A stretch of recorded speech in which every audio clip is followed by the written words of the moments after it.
sit there and we look at this team and how they're built. You see Covington there, who they've locked up. People forget about Saric, who was among the top Rookie of the Year vote getters last year. You don't even have Fultz yet. We haven't even seen the full capacity of this team. Yeah, this team tonight got a lot of contributions from different places. When you talk about Sarge, when you talk about Covington, and then at the same time, you look at J.J. Redick was 8 for 12 from 3. That's absolutely smoking. And then they have a lot of young talent as well. We haven't seen Fultz mix in there yet. It's going to be interesting to see what that looks like. This team is just scratching the surface. They can be so much better. Their young guys are winning while trying to figure it out. And then when Fultz comes back, he's going to add another dynamic to this team. Sky's the limit. Now, you see there, obviously, as we know the story of the process, you don't want to pinpoint on Okafor there because we don't want to, free kick him while he's down. Well, no, necessarily, because he's down. We don't want to put him when he's down. Yeah, but, it's interesting. Part of the process that I've really enjoyed is the fact that their pieces really do fit together.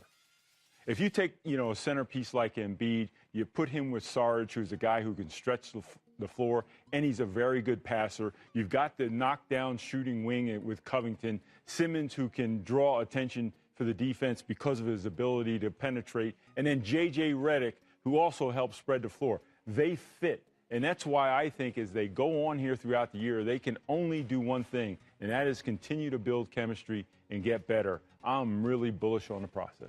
And look, the star of this show right now for me, as great as Embiid has been, is the guy we didn't see in the highlight, and that's Ben Simmons, who, when he missed the year and then all the questions, we've talked about this, Brendan, over the last few weeks, you and I. The time at LSU, people, he didn't make the tournament, maybe he's not going to be that good. He has been better, I think, than advertised, regardless of where he was picked. I don't think anybody thought that he would come into the league and just take it over like this and just hit the ground running. We thought it might take some time. There were questions because he didn't win games at LSU. He didn't make the tournament. Throw all that out the window. There should be no questions about this kid's game right now. The only question is, how great can he be? We know he's going to be great, but are we going to be talking about Hall of Fame, top 5 great? Where is he going to fit in? It really comes down to how much of his offense is going to grow over the next 3 to 5 years. Has to find a consistent mid-range jump shot. Needs to find a three-point shot as well. He has time to do both. And if and when he does find one of those two, then things really become interesting, because can you imagine an Embiid, Ben Simmons screen and roll if he can just pull up and shoot from anywhere? And that's the next step. I think that's coming. It might take a year, maybe 2.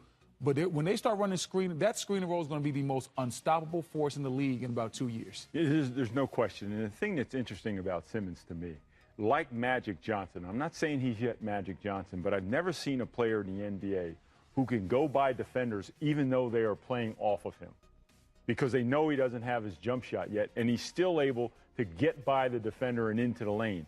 You're right. When he starts to knock down a consistent jump shot, and now the defense has to press out on him and reduce the airspace, and now he can go by people, I think the sky's the limit with those two guys, because physically they're both, dare I say, freaks.